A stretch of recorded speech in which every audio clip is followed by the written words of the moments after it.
Hello बच्चों, अब हम करेंगे question number 16। A sum of money amount to 10,240 rupees in 2 years at 6 whole number 2.3% पर annum compounded annually. Find the sum. Find the sum का मतलब है यहाँ पे आपको प्रिंसिपल आपको बताना है, यानी क्वेश्चन नंबर 16 कर रहे हैं।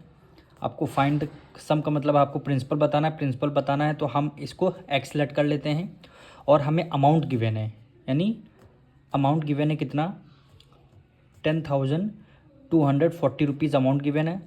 टाइम आपको गिवन है कितना, 2 years का आपको टाइम गिवन है और आपको रेट गिवन है। Rate is equal to 6 whole number 2/3% आपको रेट गिवन है। इसको जब आप मिक्स फ्रैक्शन में है, सिंपल फ्रैक्शन में करेंगे तो 6 3 18, 18 में 2 ऐड करेंगे कितना हो गया 20, 20/3% हो जाएगा आपका आंसर। 20/3 रेट आ गया। अब आपको प्रिंसिपल निकालना है। आपको अमाउंट का फॉर्मूला पता होगा, अमाउंट इज इक्वल टू होता है principal bracket 1 plus rate upon 100 की पावर n हो जाएगी। अब इस फॉर्मूले में आपको वैल्यू पुट करनी है, यानी अमाउंट आपको गिवन है इस बार, यानी कितना अमाउंट गिवन है, तो अमाउंट के नीचे हम क्या लिख देंगे, अमाउंट लिख देंगे, यानी 10,240 रुपीज़ आपको अमाउंट गिवन है। प्रिंसिपल इस बार आपको फाइंड करना है, तो प्रिंसिपल को हमने एक्सलेट किया हुआ है। फिर 1 प्लस रेट आपका क्या है, रेट है 20/3%, यानी 20 आएगा आपका न्यूमरेटर में और 3 आ जाएगा डिनोमिनेटर में, यानी 3 के साथ मल्टीप्लाई में आ जाएगा, यानी 20/3 हो गया। और ये इसका भी 100 फॉर्मूले का लेना है तो 3 से इसकी क्या कर देंगे, मल्टीप्लाई कर देंगे। और पावर n का मतलब है टाइम आपको 2 years गिवन है। बस इसको आपको सॉल्व करना है। 10240 इक्वल टू एक्स हो गया, 0 से 0 आपका कैंसिल हो गया और 2 1 ज़ा 2, 2 5 ज़ा 10, ठीक। 5 3 ज़ा हो गया 15, 15 1 ज़ा 15, 5 3 ज़ा 15 हो गया। 15 के 1 के में 15 हुआ, 15 में 1 ऐड कर देंगे कितना हो गया 16, मल्टीप्लाई 16/5 3 ज़ा 15 हो गया।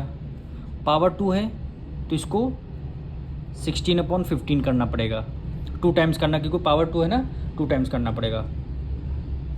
अब हमें क्या एक्स की वैल्यू निकालनी है, तो हम क्या करेंगे 10240, ये सारे फ्रैक्शन हैं इक्वल टू को उस तरफ जो है फ्रैक्शन सारे इक्वल टू के उस तरफ जब लाते हैं तो सारे फ्रैक्शन क्या हो जाए, रिवर्स हो जाए। जैसे 16/15 है, इक्वल टू के उस तरफ लाना है तो 15/16 हो जाएगा, 15/16। इसका भी 16/15 है तो 15/16 हो जाएगा।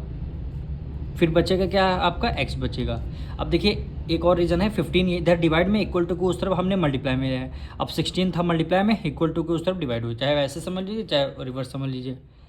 अब इसको 2 से डिविजल करते हैं, 2 8 ज़ा 16, फिर इसे 2 से करते हैं, 2 5 ज़ा 10, 2 1 ज़ा 2 हो जाएगा और 4 से 2 2 ज़ा 4 और 0 बच जाएगा। अब फिर से इसको 2 से करेंगे, 2 4 ज़ा 8, फिर 2 से करते हैं, 2 2 ज़ा 4, 1 11 हुआ, 2 5 ज़ा 10, इसको दे दिया 2 6 ज़ा 12 और ये 0 हो जाएगा। अब अभी फिर से 2 से करते हैं, यानी 2 2 ज़ा 4, फिर से 2 से करेंगे, 2 1 ज़ा 2, 2 2 ज़ा 4, 1 कैरी है, 2 8 ज़ा 16 और 0 है तो आपने 0 लगा दिया।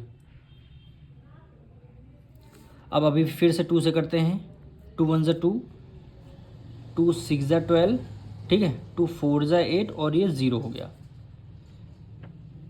अब यहाँ पे देखिए 16 की टेबल में 64 आता है कितने टाइम, 4 टाइम, यानी 16 1 ज़ा 16, 16 4 ज़ा कितना होता है 64 और 0 है तो आपने 0 लगा दिया।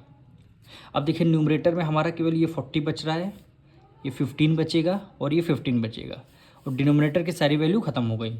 यानी 15 का स्क्वायर कितना होता है 225, स्क्वायर रूट आप लोग याद कर लीजिए। 15 का स्क्वायर होता है 225, मल्टीप्लाई किससे 40 से करना है, इक्वल टू एक्स आ गया। अब 225 की मल्टीप्लाई 4 से कर लीजिए, 225 4 से कर लीजिए, 5 4 जा कितना हुआ 20, ठीक है, 4 2 ज़ा 8, 2 ऐड करेंगे 10 हो जाएगा, 1 कैरी गया, फिर आपका 4 2 ज़ा 8 और एक 9 हुआ, यानी 900 आपका आंसर से निकल के आया। फिर आपका ये 0 है, आपका ये 0 लग जाएगा, यानी प्रिंसिपल आपका कितना आया 9,000 रुपीज़ आया। वो यही हमें क्वेश्चन में बोला गया था सम फाइंड करने के लिए, यानी प्रिंसिपल की वैल्यू हमने x माना था तो x की वैल्यू हमें 9,000 मिल चुकी है। हम मिलेंगे नेक्स्ट वीडियो में।